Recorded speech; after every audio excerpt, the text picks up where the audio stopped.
Pensiero del giorno. Domenica 20 luglio.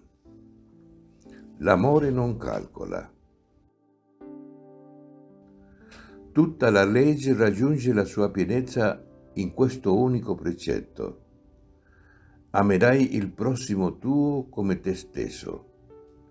Lettera ai Galati, capitolo 5, versetto 14.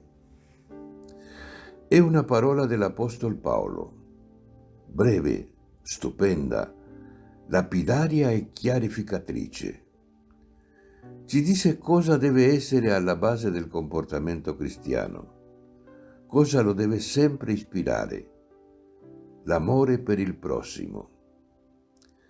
Chi ama si apre agli altri, vuole bene, fa il bene, si dona, arriva a dare la vita per la persona che ama. Come possiamo mettere in pratica questa parola? È chiaro, amando il prossimo, amandolo veramente. Questo significa donarsi a lui, ma in modo disinteressato. Chi usa il prossimo per i propri fini non ama.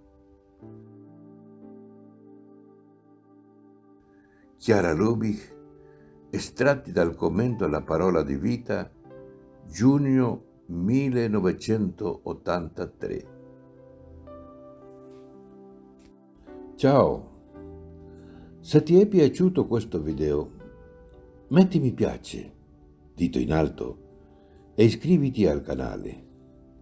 È libero, gratuito e senza alcun impegno.